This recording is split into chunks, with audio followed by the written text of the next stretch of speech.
में से एक का चुनाव। अध्यात्मवाद को व्यवहारिक जीवन में धारण करने के लिए हमें अपने दैनिक जीवन में कुछ समय इस कार्य के लिए भी लगाने को तत्पर होना पड़ेगा। आमतौर से हमारे दिन रात के 24 घंटे शरीर तथा उससे संबंधित भौतिक समस्याओं को सुलझाने तथा उसकी आवश्यकताओं को पूरा करने में लगते हैं।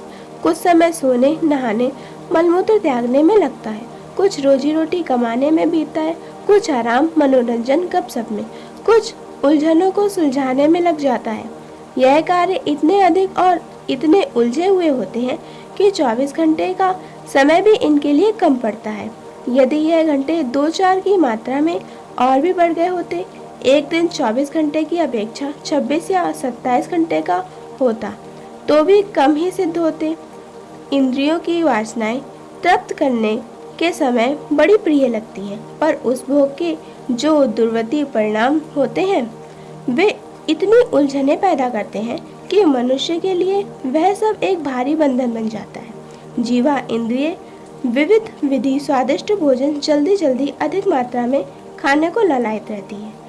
उसकी तृप्ति लोग करते भी हैं, पर इस असंयम के कारण जब पेट खराब होता है, रक्त दूषित बनता है, नाना प्रकार के रोग, शारीरिक कष्ट ही नहीं, आर्थिक कठिनाई, कार्यों में असफलता आदि की अगणित समस्याएं पैदा कर देती है। जीवा इंद्रियों पर काबू प्राप्त करके जिसने अपने स्वास्थ्य को संभाल कर रखा है, उसकी तुलना में असंयमी की समस्याओं में जमीन आसमान का अंतर होता है। इसी प्रकार कामेंद्रिय की वासना से प्रेरित होकर लोग अपने जीवन रस को इतना निचोड़ डालते हैं कि जवानी में ही बुढ़ापा आ घेरता है और मृत्यु का दिन काल मृत्यु बनकर छलांग मारकर सामने आ खड़ा होता है। जितने बच्चों का उत्तरदायित्व नहीं उठ सकता, उतने बच्चे उत्पन्न हो जाते हैं। फिर उनकी रोटी, बीमारी, पढ़ाई, शादी की समस्याएं सामने आती हैं। कोई बच्चा अयोग्य और कुपात्र निकला तो और नई उलझने सामने आती हैं। पत्नी यदि सहचरी ना हुई, दुर्गुणी निकली तो वह भी रोज एक नई समस्या उत्पन्न कर देती है। शरीर की वासनाएं यो अपने योग्य समय पर बड़ी प्रिय लगती हैं, पर उनका परिपाक इतना विषम होता है कि संभाले नहीं संभलता। तृष्णाओं से उत्पन्न समस्याओं का परिवार इससे भी बड़ा है। धन को ही लीजिए, उसकी आवश्यकता इसलिए है कि अपनी तथा अपने आश्रित परिवार की गुजर बसर ठीक तरह होती चले। जिसे इतना प्राप्त होता रहता हो, उसे संतोष करके उतने से काम चलाना चाहिए और शेष बची हुई शक्तियों को आत्मकल्याण में, परमार्थ कार्यों में लगाना चाहिए। पर ऐसा करता कौन है? हर किसी की हविस 1000 से लाख की ओर, लाख से करोड़ की ओर दौड़ती है। जमा करना, जोड़ना और फूकना उड़ाना इतना प्रिय एवं स्वाभाविक लगता है कि इसकी पूर्ति के लिए निरंतर बेचैनी बनी रहती है। उस बेचैनी की पूर्ति के लिए नाना प्रकार के व्यापार आरंभ किए जाते हैं और फिर उनका जंजाल इतना बढ़ जाता है कि सोने और खाने की भी फुर्सत नहीं मिलती। वाहवाही और नामबरी की भी एक ऐसी ही हविश है जो आदमी को ऐसे ही उड़ाए फिरती है जैसे आंधी के झोंके पत्तों को उड़ाए फिरते हैं। चुनावों में खड़े उम्मीदवारों में से अधिकांश इसी तृष्णा के बीमार होते हैं। विवाह शादियों में पैसे की होली फूकी जाती है, इसमें बात बड़ी होने की तृष्णा काम करती रहती है। फैशन और ठाट बाट पर लोग कितना अधिक खर्च करते हैं, यह वाहवाही की तृष्णा का ही परिणाम है। जिनके संतान नहीं है, पुत्र नहीं है, वे कितने विलखते हैं, यह देखकर आश्चर्य होता है। आज जनसंख्या वृद्धि की समस्या जितनी विषम है, उसे देखते हुए संतान न उत्पन्न करना एक बुद्धिमत्तापूर्ण कार्य है। पर कितने ही व्यक्ति संतान न होने की चिंता में ही डूबे रहते हैं। इस प्रकार अगणित तृष्णाएं मनुष्य के प्राण खाती रहती हैं और उनकी पूर्ति के लिए इतने विशाल ताने बाने बुनने पड़ते हैं कि जाले में फंसी हुई मकड़ी की तरह, जाल में जकड़े हुए पक्षी की तरह अपने को हम सब प्रकार विवश पाते हैं। अनावश्यक वासनाओं और तृष्णाओं से भी पहले शारीरिक स्वाभाविक आवश्यकताएं, नित्य कर्म, आहार विहार, रोजी रोटी, परिवार पोषण जैसी आवश्यकताएं, कार्यों की पूर्ति इस जमाने में इतनी विषम हो रही है कि उनकी पूर्ति में भी बहुत समय लगता है। फिर शत्रुओं द्वारा, मित्रों द्वारा कोई ना कोई परेशानी भी समय समय पर उत्पन्न हो जाती रहती है। सामाजिक रीति रिवाजों का बोझा रहता है और यदा कदा आकस्मिक अप्रत्याशित आपत्तियां भी सामने आ खड़ी होती हैं। इनमें समय लगाना पड़ता है। अधिकांश लोग सचमुच ही बहुत व्यस्त रहते हैं। उनके पास समय का वास्तव में ही अभाव रहता है। आत्मकल्याण के कार्यों के लिए जब वे यह कहते हैं कि क्या करें, इसमें फुर्सत नहीं मिलती, तो उनकी सच्चाई पर अविश्वास नहीं होता।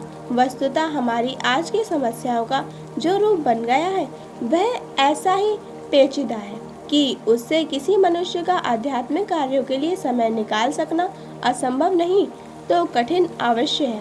इतना होते हुए भी एक बात अत्यंत गंभीरता के साथ विचार करने की है कि यदि आज ही हमारा जीवन समाप्त हो जाए और मृत्यु सामने आ खड़ी हो, तो फिर वे समस्याएं, आकांक्षाएं और चिंताएं किस प्रकार सुलझेंगी और हमें अब निरंतर परेशान करती रहती है। जीवन को पानी में बुलबुले की तरह क्षणिक कहा गया है, जो असत्य नहीं है। भरी जवानी में उठती उम्र के नौजवानों की लाशें रोज ही आंखों के आगे से गुजरती हैं। फूल से कोमल बच्चे देखते देखते मुरझा जाते हैं। फिर हमारे ही बारे में क्या निश्चय है कि 100 वर्ष की आयु तक जीवित रहने का अवसर मिलेगा ही। दिन जिस तेजी में गुजरते हैं उसे देखते हुए 100 वर्ष भी कुछ ही दिनों में बीत सकते हैं। हम लोग इतनी आयु पूरी कर चुके हैं, लगता है अभी कल परसों तक बचपन के खेल खेलते थे, पर आज अधेड़ हो चले। यही क्रम कुछ दिन चलते रहने पर बुढ़ापा भी सामने आ पहुंचा और मृत्यु भी दूर नहीं है। जिस दिन इस शरीर को त्याग कर हमारा प्राण आकाश में विचरण कर रहा होगा, वह दिन अब बहुत दूर नहीं है। सोचने की बात है कि यदि वह दुखद घड़ी कल ही सामने उपस्थित हो जाए, तो जिन व्यवस्थाओं में से घड़ी भर भी हमारे परमार्थ के लिए समय नहीं मिलता, वे सुलझ जाएंगी या उलझी ही पड़ी रहेंगी। जीवन का वास्तविक स्वरूप ना समझने के कारण ही हम इतनी परेशानियों में फंसते और समस्याओं में उलझते हैं। यह शरीर हमें एक औजार की तरह, एक वाहन की तरह उपयोग करने के लिए मिला हुआ है। घोड़ा जिसके पास होता है, वह मालिक अपने इस वाहन की आवश्यकता, देखभाल और व्यवस्था तो करता है, पर उस घोड़े को सजाने संभालने में ही 24 घंटे नहीं लगा रहता। उसे उस मंजिल तक भी ध्यान रखना होता है जिसके लिए यह घोड़ा खरीदा गया है।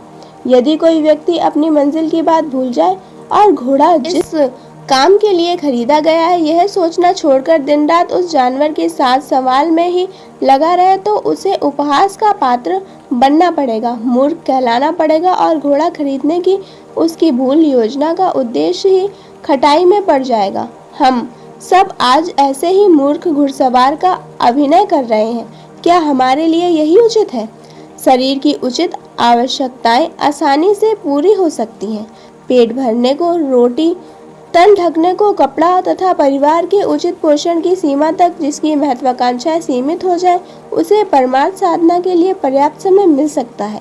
वासनाओं और तृष्णाओं पर यदि नियंत्रण प्राप्त कर लिया जाए तो मस्तिष्क को काफी अवकाश आत्मचिंतन के लिए मिल सकता है। वासनाओं की, तृष्णाओं की महत्वाकांक्षाएं ही मनुष्य का सारा समय, सारा मस्तिष्क, सारा ओज जोकों की तरह चूसती रहती हैं। यदि इन नागिनों से छुटकारा पाया जा सके तो फिर हर आदमी के लिए आत्मकल्याण के लिए कुछ सोचने और कुछ करने इतनी बड़ी मात्रा में समय बच सकता है कि वह अपना लक्ष्य पूर्ण कर ले। 84 लाख योनियों में लाखों वर्षों तक भ्रमण कराने वाली पीढ़ियों से छूट जाए और इस सुदुर्लभ मानव शरीर का सदुपयोग करके भावी पीढ़ी के लिए प्रकाश दीप की तरह युग युगांतरों तक यशस्वी बने रहने के लिए अमरता प्राप्त कर ले।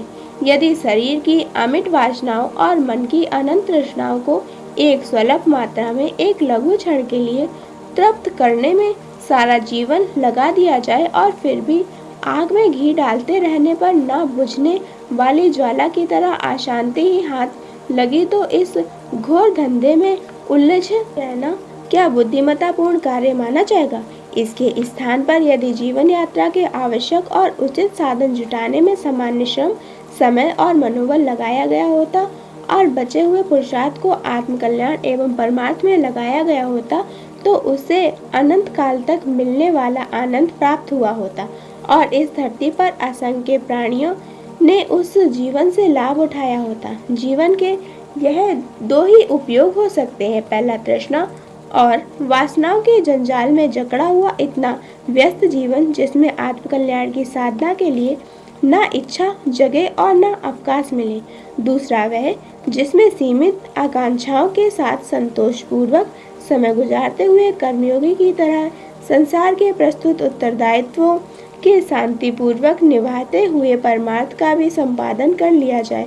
निश्चित रूप से दूसरा जीवन क्रम अधिक दूरदर्शितापूर्ण एवं अधिक लाभदायक है, किंतु आश्चर्य और खेद की बात है कि आज हम सब उस जीवन क्रम को अपनाए हुए हैं जिसमें अशांति, बर्बादी और पश्चाताप के अतिरिक्त और कुछ मिलने वाला नहीं है। तुलनात्मक दृष्टि से इन दोनों प्रकार के जीवन क्रमों पर विचार किया जाना चाहिए और सोचा जाना चाहिए कि लाखों करोड़ों वर्ष बाद मिले हुए मानव जीवन का सदुपयोग करके ही समस्याओं का हल करना आवश्यक है या नहीं।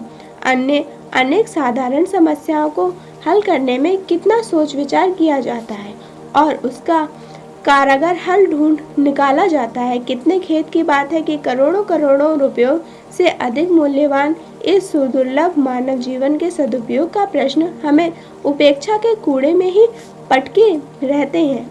यह उपेक्षा एक दिन कितनी कष्टकारक, कितनी पश्चाताप भरी वेदना उत्पन्न करती है, इसका अनुमान यदि आज लगाया जाना संभव हो सके तो निश्चय ही इस भूल को आज ही सुधार लिया जाए। आवश्यक कार्यों से सदा फुर्सत मिल जाती है। जो कम महत्व के होते हैं उन्हें पीछे के लिए छोड़कर मनुष्य आवश्यक कार्यों को हाथ में लिया करता है। यदि स्त्री या बच्चा सख्त बीमार हो तो कितने ही लोग के काम को छोड़कर उनकी चिकित्सा तथा परिचर्या करना पड़ता है। व्यस्त आदमियों को भी अपने स्वजनों की जीवन रक्षा के लिए बहुत समय लगाने में कुछ कठिनाई नहीं होती। जिस कार्य को मनुष्य आवश्यक और उपयोगी समझता है उसके लिए व्यवस्था के अगणित कामों को पीछे के लिए धकेल कर उस महत्वपूर्ण समझे जाने वाले कार्य के लिए समय निकालता है। आत्मकल्याण के लिए यदि फुर्सत नहीं मिलती तो इसका अर्थ केवल इतना ही है कि इस कार्य को सबसे व्यर्थ, सबसे कम उपयोगी माना गया है और उपेक्षा के बड़े खाने में पटक दिया गया है। महत्वपूर्ण समझे जाने वाले कार्य सदा प्राथमिकता प्राप्त करते हैं, उनके लिए तुरंत समय निकालता है। समय का अभाव आमतौर से उन्हीं बातों के लिए रहता है जिन्हें हम महत्वहीन, अनुपयोगी, बेकार की बात समझते हैं। आत्मकल्याण को इतना उपेक्षणीय मानना, फुर्सत न रहना और शरीर मन को प्रसन्न करने के लिए 24 घंटे लगे रहना, क्या यह नीति हमारे लिए उचित है? क्या इसी से हमारा जीवन लक्ष्य सफल हो सकेगा? यह विचारणीय प्रश्न है। इसको सुलझाने में हम जितनी शीघ्रता करें, जितना सही निष्कर्ष निकालें, उतनी ही हमारी भलाई है। धन्यवाद।